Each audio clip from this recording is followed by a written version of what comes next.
Frustration में होते हैं लोग तो ऐसी बातें करते हैं। एक एमएलए है 423 में, ये हैसियत है तो और क्या कहेंगे, गाली देने। डीजल आरटीओ की, सब कुछ व्यवस्था आरटीओ की, उनके खाने पीने की व्यवस्था सरकार की, रातों रात वहां भेजने का काम सरकार का, उसमें था क्या मायावती का।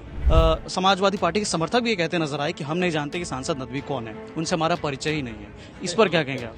इस पर हमें कुछ नहीं कहना, जो तो लोग राजनीति में ऐसी बातें चलती रहती हैं। सर, आज के दिन को जो है आप पूरा समाजवादी पार्टी जो है वो किस तरह से देखती है आज? देखिए, समाजवादी पार्टी आज नेताजी की पुण्यतिथि को आज ही नहीं, आने वाले दिनों में पहले भी हमेशा बहुत श्रद्धा के साथ याद करेगी, क्योंकि नेताजी ऐसे व्यक्ति थे, ऐसे बड़े व्यक्ति थे हिंदुस्तान की राजनीति में, और आज के युग में इस तरह के लोग बार बार पैदा नहीं होते हैं, जिन्होंने न्याय के लिए हमेशा काम किया। न्याय के लिए अगर उनको गालियां भी पड़ी तब भी न्याय के पथ से हटे नहीं। कुछ लोग राजनीतिक लाभ के लिए सिद्धांतों से हट जाते हैं, इधर उधर चले जाते हैं। नेता ने कभी ऐसा काम नहीं किया, गरीबों के लिए, वंचितों के लिए काम किए। आपने देखा ऐसे ऐसे लोग हमारे जो कभी सोच नहीं सकते थे कि एमएलए एमपी बन सकते हैं, उनको दिल्ली भेजा, लखनऊ भेजा, मंत्री बनाया, और उन्हें ही नहीं बल्कि उनके समाज को भी उन्होंने सम्मान प्रदान किया। तो एक असाधारण व्यक्तित्व के धनी थे, उस कमी को लोग हमेशा महसूस करेंगे। हालांकि उन्हीं के रास्ते पे चलकर अखिलेश उसको आगे बढ़ाने का काम कर रहे हैं, समाजवादी पार्टी को और मजबूत करने का काम कर रहे हैं, और हमें उम्मीद है कि जो उन्होंने कभी सोचा होगा उससे भी बढ़कर काम पार्टी का होगा, उनके सिद्धांतों पर चलकर। सर, कल जिस प्रकार से लखनऊ में मायावती ने बहुत एक तमाम बड़ी भीड़ से जो है अपना दमखम एक तरह से दिखाया है। 10 साल बाद उन्होंने ये रैली की थी और वहाँ मंच से उन्होंने ऐसे ऐसे बयान दिए जिसके बाद काफ़ी ज़्यादा राजनीतिक भूचाल आ गया, जिसमें से अखिलेश यादव को जो है दोगला जैसे शब्द का प्रयोग करना, वो उससे आप कैसे देखते हैं? ऐसा है कि जब फ्रस्ट्रेशन में होते हैं लोग तो ऐसी बातें करते हैं। एक एमएलए है 423 में, ये हैसियत है तो और क्या कहेंगे, गाली देने। हम उन पर कोई कमेंट नहीं करना चाहते, हमें गाली देते रहे। उनकी गाली हमारे लिए तो फूलों की तरह साबित होंगी, वक्त आने दो।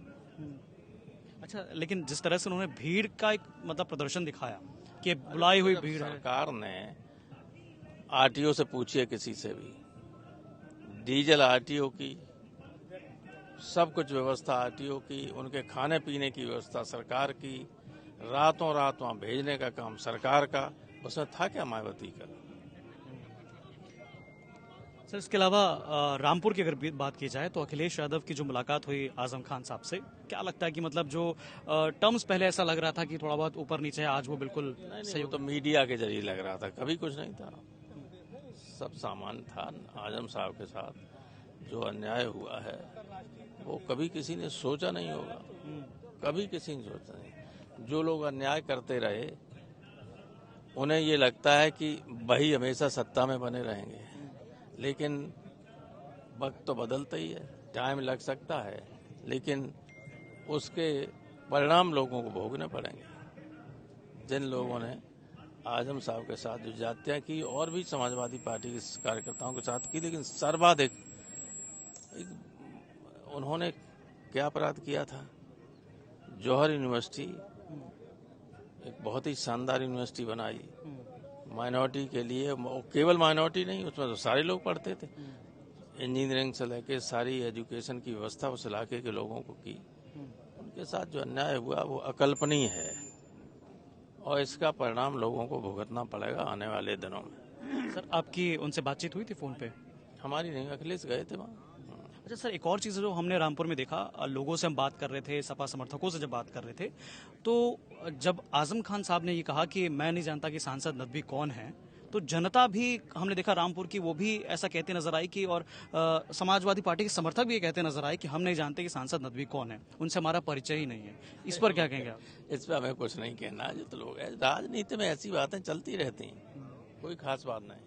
चलिए, बहुत बहुत शुक्रिया सर हमारे साथ जुड़ने के लिए। तो हमारे साथ थे प्रोफेसर रामगोपाल यादव, जो साफ तौर पर बता रहे थे कि आज का दिन जो है समाजवादी पार्टी के लिए बहुत महत्वपूर्ण दिन है, और इसके अलावा राजनीतिक जो बातचीत है, चाहे वो मायावती की बयानबाजी हो या फिर आजम खान को लेकर रामपुर में चर्चाएं या अपना सांसद नदवी को लेकर चर्चाएं, उन तमाम मुद्दों पर प्रोफेसर रामगोपाल यादव ने हमसे बात की। बाकी तमाम ऐसी जानकारी और अपडेट्स के लिए आप देखते रहिए यूपी तक।